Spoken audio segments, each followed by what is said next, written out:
Welcome to IT classes. This is Rohit. तो जैसा इससे पहले हमने पढ़ा था कि स्क्वायर रूट हम तीन मेथड से कैसे कैलकुलेट करते हैं, तो आज हम ये देखेंगे कि आखिर क्यूब रूट्स को उन तीन मेथड से कैसे कैलकुलेट करना है। ठीक है, तो स्टार्ट करते हैं क्यूब रूट को कैसे उन तीन मेथड से फाइंड करा जाता है। तो हम सबसे पहले आते हैं हिट एंड ट्रायल मेथड पे।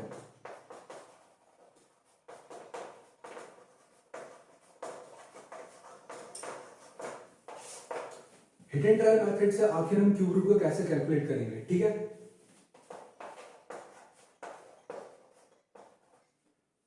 तो सबसे पहले हिट एंड ट्रायल मेथड आखिर होती क्या है। तो हिट एंड ट्रायल मेथड जैसा कि मैंने बताया था कि हमें सिर्फ एक अंदाजे से एक ऐसा नंबर चूज करना है जिसको, जैसे स्क्वायर रूट की बात करें अगर अपन, तो स्क्वायर रूट में हमें जस्ट ऐसे दो नंबर अंदाजे से लेने थे जिनको मल्टीप्लाई करने पे हमारा जो आंसर आए वो रूट के अंदर रखी वैल्यू आ जाए। ठीक है, लेकिन जब हम क्यूब रूट की बात करेंगे तो इसमें भी बिल्कुल सेम ही अप्रोच है। हमें ऐसे तीन नंबर लेने हैं जिनको हम मल्टीप्लाई करने पे हमारा आंसर रूट के अंदर रखी वैल्यू आ जाए। ठीक है, और वो याद सबसे इंपॉर्टेंट चीज जो रखनी है वो ये है कि वो जो तीनों नंबर है वो तीनों के तीनों नंबर हमारे सेम टू सेम होने चाहिए। ठीक है, तो हम अंदाजा लगाते हैं कि आखिर ये जो 64 है इसमें ऐसे कौन से नंबर हम चूज करें जिसको तीन बार मल्टीप्लाई करने पे हमारा आंसर 64 आ जाए। ठीक है, तो स्टार्ट करते हैं। सबसे पहले अपन 2 को लेते हैं। तो 2 को अगर अपन तीन बार मल्टीप्लाई करें, जैसे 2 into 2 into 2, तो 2 into 2 into 2 आंसर इसका जो आएगा 2 2 जा 4, 4 2 जा 8। तो हमारे जो आंसर आएगा वो कितना आ रहा है 8। ठीक है, तो हम इसको नेगलेक्ट कर देंगे क्योंकि हमें कितने की रिक्वायरमेंट है, हमें रिक्वायरमेंट है 64 की। ठीक है, तो हम थोड़ा आगे बढ़ते हैं। 3 3 जा 9 और 9 3 जा 27। तो वहां पे भी हमारा आंसर रूट के अंदर रखी वैल्यू नहीं आ रही है। तो हम बढ़ते हैं आगे 4 पे। 4 4 जा 16, 4 4 जा 16 और 16 4 जा 64। तो ये वो ऐसा नंबर है जिसको तीन बार मल्टीप्लाई करने पे हमारा जो आंसर है वो रूट के अंदर रखी वैल्यू आ रही है। अच्छा, यहाँ पे हम तीन ही नंबर क्यों ले रहे हैं? जैसे कि स्क्वायर रूट में जो यहाँ पे जो वैल्यू लिखी रहती थी, पहली बात तो स्क्वायर रूट में यहाँ पे कोई भी वैल्यू मेंशन नहीं होगी। तो हमें सपोज करके चलना है कि वहां पे कौन सी चीज मेंशन है, 2 मेंशन रहेगा वहां पे। इसीलिए हम वहां पे दो नंबर्स का मल्टीप्लिकेशन कर रहे थे, ऐसे दो नंबर जिनको मल्टीप्लाई करने पे हमारा वो आंसर आ जाए। बट अगर क्यूब रूट की बात करें तो क्यूब रूट में हमारे ऐसे तीन नंबर होने चाहिए जिनको मल्टीप्लाई करने पे हमारी डिजायर्ड वैल्यू आ जाए, क्योंकि यहाँ पे 3 मेंशन है। तो हमने देखा कि आखिर 64 की जो वैल्यू है, क्यूब रूट ऑफ 64 का आंसर जो होता है वो क्या होता है 4। 4 वो ऐसा नंबर है जिसको तीन बार मल्टीप्लाई करने पे हमारा आंसर क्यूब रूट ऑफ 64 आ जाएगा। ठीक है, अब हम देखते हैं आखिर जो नेक्स्ट मेथड थी प्राइम फैक्टराइजेशन मेथड, इससे कैलकुलेट करके देखते हैं कि क्या हमारा आंसर 4 ही आएगा या फिर नहीं आएगा। ठीक है, तो स्टार्ट करते हैं।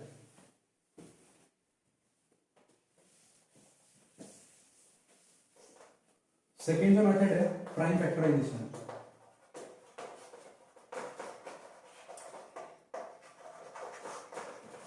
प्राइम फैक्टराइजेशन मेथड, वही एग्जांपल क्यूब रूट ऑफ 64। अब हमें प्राइम फैक्टराइजेशन मेथड में जैसे कि स्क्वायर रूट को कैलकुलेट करते समय हमने सिर्फ एक ही चीज याद रखी थी, सबसे पहला हमें जो स्टेप अपनाना है वो क्या है, उस नंबर का प्राइम फैक्टराइजेशन करना। क्या करना? Prime factorisation. तो सबसे पहले हम 64 का क्या करेंगे, प्राइम फैक्टराइजेशन। तो 64 का प्राइम फैक्टराइजेशन स्टार्ट करते हैं। 2 32, 2 16, 2 8 जा 16, 2 4 जा 8, 2 2 जा 4, 2 1 जा 2। फाइनली हमारा जो 64 का प्राइम फैक्टराइजेशन है वो क्या है, ये। जो नेक्स्ट मेथड होती है वो ये होती है कि डायरेक्टली हमें ये देखना है कि आखिर हमारे रूट की स्पेशलिटी क्या है, आखिर वो कौन सा रूट है। तो हमारे पास जो रूट है वो कौन सा है, क्यूब रूट। ठीक है, और क्यूब रूट के पास यहाँ पे जो नंबर मेंशन होता है वो कौन सा है, 3।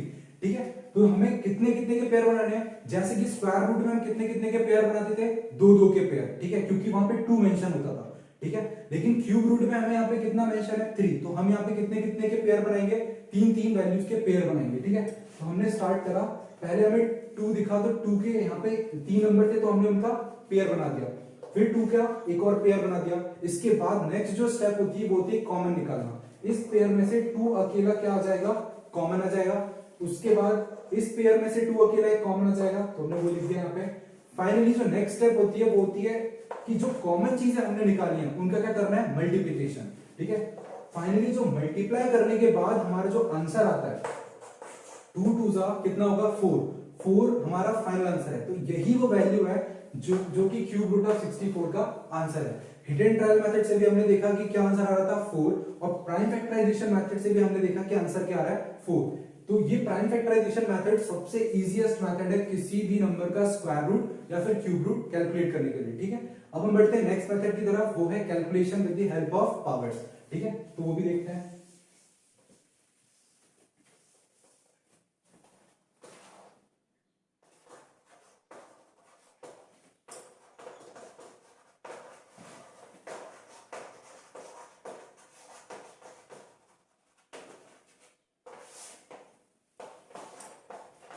हम फिर से वही एग्जांपल लेंगे, क्यूब रूट ऑफ 64। हमें कैलकुलेट करना है कि आखिर क्यूब रूट ऑफ 64 की वैल्यू क्या होगी अगर हम पावर्स की हेल्प से कैलकुलेट करें। तो पावर्स में भी हमें सबसे पहली स्टेप क्या थी, हमें कैलकुलेट करना होता है उसका प्राइम फैक्टराइजेशन, ठीक है। तो स्टार्ट करते हैं 64 का प्राइम फैक्टराइजेशन, ठीक है। 232, 216, 28, 24, 22, 21। फाइनली हमने कैलकुलेट कर लिया है कि आखिर 64 का प्राइम फैक्टराइजेशन क्या है, ठीक है। अब हमें ये लिखना है कि आखिर 64 के जो फैक्टर्स हैं, जैसे 2 जो है वो उसके प्राइम फैक्टर्स हैं, तो 64 को कैसे प्राइम फैक्टर्स के फॉर्म में लिखा जा सकता है, ठीक है। तो हम लिख लेते हैं, यहां पे लिख लेते हैं 64 is equal to 2 into 2 into 2 into 2 into 2 into 2, ठीक है। उसको इधर लिख लेंगे 2 इंटू 2 इंटू 2 इंटू 2। हमने देखा कि 2 को 6 बार मल्टीप्लाई करने पे हमारा आंसर कितना आएगा 64, ठीक है। अब यहां पे सबसे इंपॉर्टेंट चीज जो हमें देखनी है, क्योंकि यही वो पॉइंट है जहां से हम कैलकुलेशन ऑफ पावर्स की तरफ बढ़ते हैं, ठीक है। तो 2 कितनी बार यहां पे मल्टीप्लाई हुआ है, यहां पे 2 1 2 3 4 5 6 टाइम 2 का मल्टीप्लिकेशन हुआ है, ठीक है। तो हम जो पढ़ रहे थे पावर्स और एक्सपोनेंट, तो पावर्स और एक्सपोनेंट में मैंने ये बताया था कि हम 64 को 2 की पावर 6 लिख सकते हैं, ठीक है। क्यों लिख सकते हैं, क्योंकि 2 यहां पे कितनी बार मल्टीप्लाई हुआ है 6 टाइम्स, ठीक है। 2 का मल्टीप्लिकेशन यहां पे कितने टाइम्स हुआ है 6 टाइम्स। और ये जो चीज लिखी है ये 2 इसका बेस है और 6 इसकी पावर है। पावर बेस से हमेशा क्या कहती है, पावर बेस से हमेशा ये कहती है कि तुम्हें इतनी बार मल्टीप्लाई होना है। तो पावर 2 से कह रही है कि तुम्हें 6 बार मल्टीप्लाई होना है, ठीक है। तो 6 बार अगर 2 का मल्टीप्लिकेशन हम क्या लिख सकते हैं 2 की पावर 6। अल्टीमेटली 64 को 2 की पावर 6 लिखा जा सकता है, ठीक है। फाइनली अब हम आगे बढ़ते हैं कि आखिर इसको लिखने के बाद हम आगे कैसे अप्रोच करें, ठीक है।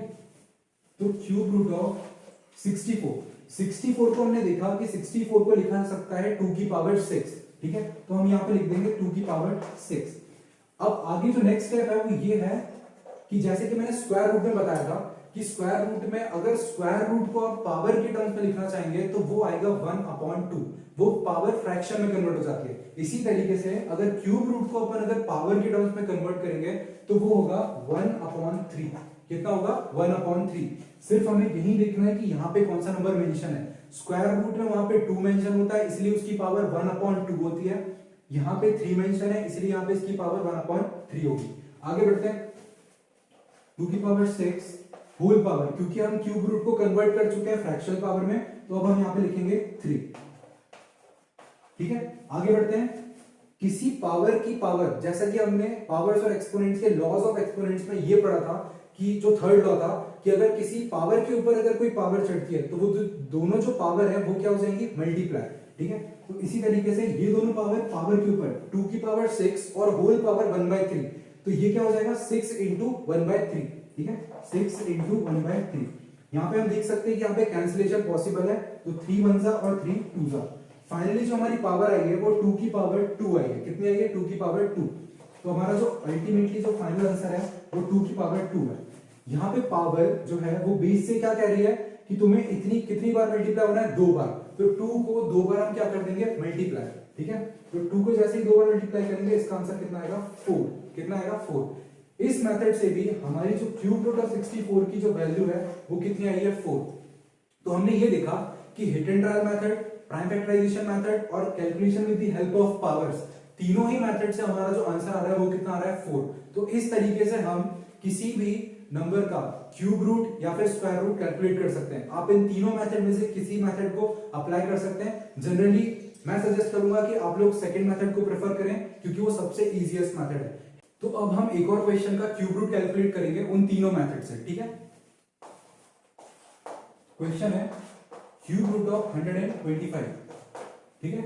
हमें कैलकुलेट करना है क्यूब रूट ऑफ 125। हम तीनों मेथड का यूज करेंगे। तो सबसे पहले हम आते हैं हिट एंड ट्रायल मेथड पे, ठीक है।